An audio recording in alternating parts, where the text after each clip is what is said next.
God, Mum, you're not on Tinder. Most people call it plenty of fuck. We're going to make you a profile. The Playing with Matches podcast, where women talk about their experiences dating online. Hello, I'm Mark, and welcome to Playing with Matches, the podcast where women talk about their experiences dating online. Thank you for sticking around, or welcome if you're new. Today we are on episode 15. A few facts about the number 15, as has become the custom here. Andy Warhol once said, "In the future, everybody will be world famous for 15 minutes. Well, I don't know about world famous, but he was definitely onto something when you look at the fast-moving nature of celebrity culture, and even more so now with the internet and its influences and the like. In Shakespeare's play, Julius Caesar, a soothsayer, that's hard to say, tells Caesar to beware of the Ides of March, a saying that has now become synonymous with portentous doom. It actually refers to the 15th of March, my mother's birthday. Nothing doom-laden about that, surely. In fact, it simply means the new year, as the Roman calendar was based around the moon, and that was the date of the upcoming new moon. So the 15th of March itself is not cursed. You'll be glad to hear, Mum. Just that particular one for Julius Caesar. Infamy! Infamy! They've all got it in for me! There you go, that one for mostly our older and probably UK-based listeners there.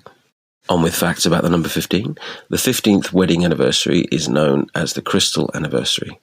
Wikipedia says, a crystal or crystalline solid is a solid material whose constituents, such as atoms, molecules, or ions, are arranged in a highly ordered microscopic structure, forming a crystal lattice that extends in all directions. Examples of large crystals include snowflakes, diamonds, and table salt. So if you can't afford diamonds, there are some cheaper alternatives there for your wedding anniversary gift. The Cook Islands are a group of 15 islands, and for that reason, there are 15 stars on the Cook Islands flag. And if you're in Pakistan, the number to dial for the emergency services is 15. There, that'll do. Our number 15 today is all about Amira. Except it's not, because I changed her name. She didn't ask us to, but she did say that she didn't particularly want her parents to hear her story, so I thought it only fair to change her name. Amira says she had a very religious upbringing, where sex wasn't discussed. She moved to the UK to study, and has since found her own sexual freedom. She dates men, women, and couples, and says she mostly uses dating apps for fun. She describes as confident in the dating world, but also says she's a very anxious person in general. She talks frankly and openly about all of this, something I'm very grateful for, and another reason for the name change. She was interviewed during the lockdown a few years ago by Denise and Joanna, and Denise began by asking Amira how long she'd been using dating apps. I'll be back at the end for vegan sausage babs with some daddy's sauce. Until then, take it away, Amira. Quite recently, actually, because I was in a relationship for a long time. So it was 2019. I was very active on those apps for maybe 3-4 months. And then I got into another relationship, exclusive relationship for under a year. And I'm reusing them now. It's the only way to meet people, really. I don't understand any other way to meet people unless I don't really understand why people would create a relationship at work, for example. That will never happen. This is my boundary. And it doesn't happen in pubs or restaurants like it does in the films. So, and all my friends are in relationships as well. So I've never had like the friend of a friend thing or this never happened. I think that would be the best way to get with someone. And you know that they're going to be fine if you have that friend in common. You know they're a good person.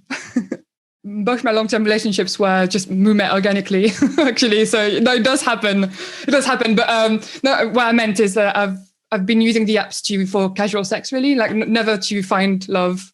And that's the only way it can happen. I think if I picked up someone, in a club or whatever, it would be definitely the wrong kind of person for me, I think. I do actually need a bit of conversation and, connection. I think the very first one was Tinder, just because it's the most mainstream one and most known one. And the one I had heard about without having used myself was just, a no-brainer. Then last year I tried Hinge. A bit less, fewer people and a bit more questions. So I guess people that take the time to have a good profile are a bit more serious, I guess. I tried Bumble, but very briefly. I don't know, I didn't like how it looked. Nothing terrible, but I didn't find it that user-friendly. And most recently, Field, and that's the only one I use at the moment. It's a bit more alternative, and it's for like people that are really open-minded about sex. What I don't like in the mainstream apps is that everyone is there for the same reason, but they pretend they're not. And that's really irritating. So there's no open, like for me, it's so important to have an open conversation about sex. Otherwise it can't happen. I don't like it to be taboo. I grew up in a very religious house where it was forbidden and taboo and everything. So I don't want this, and I don't want man to think, you know, how like women that enjoy sex are seen as promiscuous, and men that enjoy sex as just men, and I don't like that's what you find on the mainstream apps. I think you just can't talk about sex as a woman. But so on this app, I felt very safe, and it's just much more relaxed. And also, I got mainly got it to meet couples. There's a lot of couples on there. Yeah, I was like in my 3 months of dating before my relationship. I was having dates maybe two a week, or you know, I was really going for it. I don't know. I guess I'm very experimental. And I was just weirdly very confident about it. I don't know, maybe a bit naive as well. So I was like, okay, I'll go for it. And also I don't like texting, not at all. So we match. I just checked that we're on the same wavelength, and then we meet straight away. I think I had a pretty good experience overall. Obviously there's been a couple of times where they don't look like the photos, obviously, or they have a very annoying, irritating voice, or we have no chemistry whatsoever. It happened once where we got a bit frisky by text, you know, kind of like looking forward to meet. And then we meet and there's no chemistry whatsoever, like completely flat, like hardly any eye contact. That's annoying, but that's just a couple of times, like maybe 2%. If it's like a series of 5 selfies, it's not going to happen. I need to see them in their natural habitat, a hobby, something like that. And yeah, if I find them attractive or not. If there is more than one, like more than just them on the picture, usually as well, it's not going to happen. I'm not interested in finding out which one it is. That's so annoying. And actually, the bio, I don't really mind so much. Like even if it's very short or if it's blank, I don't mind, because I find it really difficult to find a good bio. But if it sounds interesting, I'm obviously going to be a bit more intrigued. And if there is prompts to like questions I can ask them. If they're vegan, that's always a bonus, as I am vegan, and I find it really hard to date meat eaters. I can't do it. If I'm good at something, I will say, it's important to be confident, but that's, I don't believe in like the fake modesty or fake politeness. But this is really very average and not very interesting. So I'm a creative and curious mind. After great conversation and exciting times, once it's not illegal anymore to touch each other. Even if it's just going to be a fling, I think it matters who I'm letting in. For me to be intimate with someone, we have to be on the same wavelength. Politics actually is a big one, or if then have no respect for people. Or if, actually, on that note, hoping that they never see this, but last year I dated a friend of mine for a bit. So we were friends originally, then so we dated for a bit, and I really don't like him as a person. When I say friend, I mean someone in my circle, and we're really not in the same world at all. But the sex was so good that I went for it for 4 months, nearly 4 months. And I feel a bit dirty about this. Like I betrayed myself a little bit. So I don't want to do that ever again. I got filled last June, at the end of June, when things opened up a bit. And obviously I felt like summer was quite a normal summer, more or less.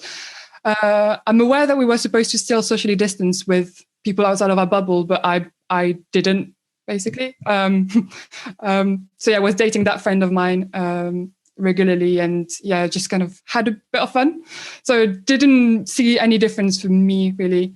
But now I'm taking things a bit more seriously, mainly because it's kind of like the last stretch, and also because it's the winter and I can't really be bothered. And so I'm kind of experienced online dating for real now. It hasn't been frustrating. On the other hand, it's the first time I've been that like celibate for that long, actually. And it's been amazing because I have so much free time. I play the guitar and the bass, and I found so much more time to like improve myself and do more writing. And I've started a podcast and I go running. But I mean, so I'm thriving, but I'm definitely looking forward to getting back into it. But I have my first online date on Tuesday. like video date, first ever. He lives in London as well, so that made sense to meet online. But yeah, I don't know what to expect, but I'm kind of used to this kind of interaction now anyway. That's what I meant maybe earlier when I said I can be a bit naive. I just don't really realize. Also, I'm 6 foot tall and quite broad. So I don't know. I guess I never felt threatened by men, but I should probably be more careful because one day maybe something bad will happen. I need to be a bit more aware of it. And now that I hear myself speaking out loud, I think that, that's a bit silly because anyone, regardless of my height, could, be nasty to me. But yeah, I think I'm overly confident. So this guy I'm going to come across as very shallow, but I mean, that's the topic, I suppose, with online dating. But he looked really just very handsome and attractive in his photos. Kind of like longish blonde hair, very, very surfy vibe. I'm not sure, quite artsy as well. And in reality, he just looked like the older brother of that guy. I don't know, like a bit more your guy next door sort of vibe.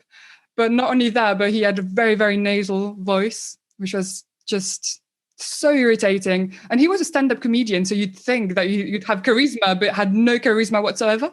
So I remember being sat outside a pub, so on the bench, and I don't think we were sat in like facing each other. We were kind of next to each other, kind of like looking in the same direction. And after an hour, I just said, "Well, I guess I'm just going to go home now," and I did. Maybe just a lack of self-awareness. I don't know. And I think obviously there's like beauty in everyone, and people are always more attractive in real life anyway because of the way they move, etc. But with that kind of first dates, it's either you're attracted to them or not. I'm sure he's a very handsome man, maybe to someone else. I'm not saying he wasn't, but just to me, he had no charisma. The dating life has started in the UK, so I've never actually dated in France. So I feel like I don't even have the terminology sometimes. I would find it really awkward. I would like I'm bare naked if I talked about sex in French, for example. I'd like to. The French men have a reputation, so I don't know, why not? But no, I haven't just yet. I'm sure it will happen at some point. I have had quite a lot of rejections because of my height. So it is a thing. Yeah, I didn't realize that was such a big deal. But a lot of men. So I'm just 6 foot, and a lot of men just don't like being shorter, I suppose, or same height. They have to have a big height difference. And it doesn't bother me at all. I dated someone that was 5'7". I couldn't care less. It does attract a lot of like eyes in the streets, but hey, I don't mind the attention. If they don't have anything better to do, well, okay, they can look. Yeah, so that was quite a big surprise. I think I'm pretty good at filtering out weird people. Well, maybe I don't give people a chance, which can also be a bad thing. If I'm not feeling it from the first second, in the way they said hello was just not right. I'm exaggerating, but you know what I mean. Then yeah, that's it. I don't really dwell. The first time I got ghosted, it was absolutely heartbreaking. And now I'm trying to like understand that for some people it's just easier to just not reply than saying sorry, but I'm not interested. So I think, yeah, the first time it happened, I was very, very new to the scene. So yeah, in May or April 2019. And it was someone who lived in London that came down for a stag do, actually. That was a fun date. And it was my very first Tinder date, actually. It was in a stag do in Brighton. And so I basically crashed the stag do. That was pretty fun. And then so the next day we went back to London. We exchanged numbers to meet again. Then I met him in London, and then I never heard from him ever again, which is a shame because it was nice, I quite liked him, and I liked the fact that he lived in London. But yeah, so I thought, yeah, it was really heartbreaking. I mean, it's a big word, but it was quite heartbreaking at first. I just didn't understand why anyone would do that, just not reply when you can just say, "I'm not interested."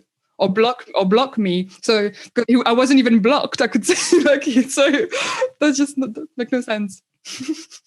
Okay, so I'm not proud of it, but I have done it, and I won't do it ever again. I promise. But I have done it, and it happened twice actually, in a situation where I just didn't know how to deal with it, and I let it die. But we hadn't slept together, so I guess that's one thing. One difference: there was there wasn't that attachment, but I'm not trying to justify myself. I hate it.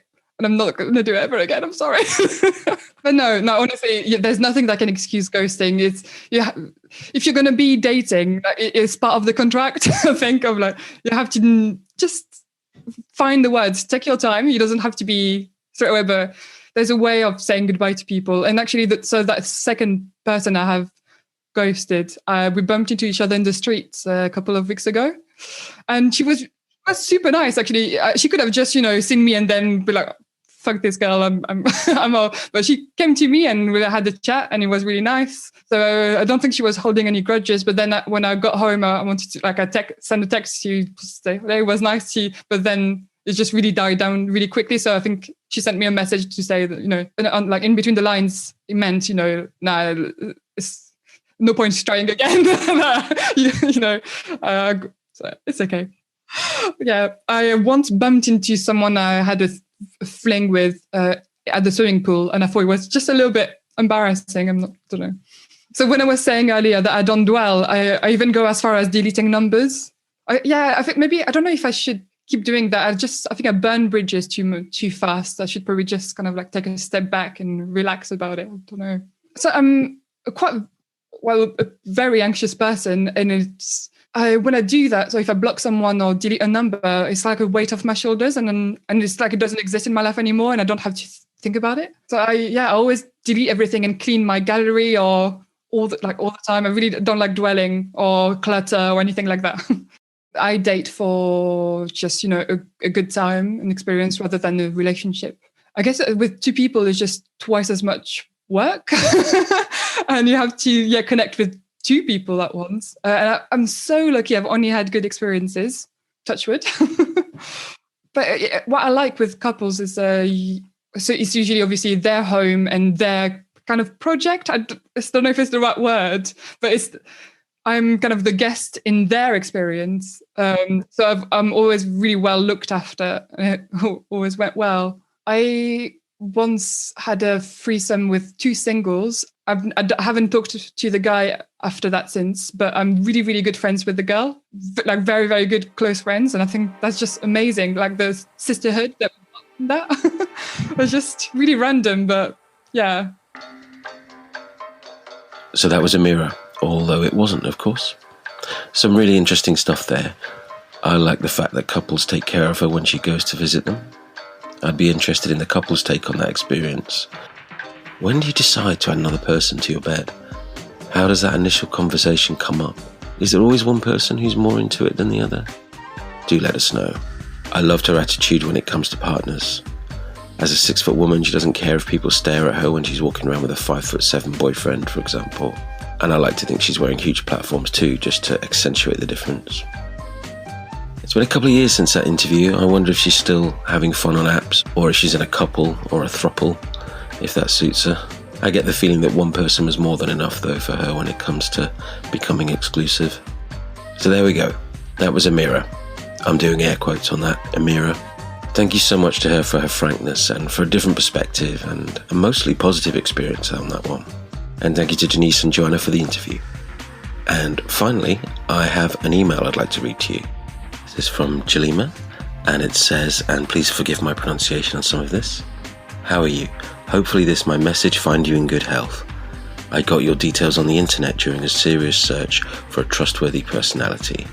I'm Jalima Wind. I am 23 years old, and I'm the grandson of Fode Sanko, the rebel leader of Sierra Leone, which opposes the government of former President Ahmad Tejen Keba.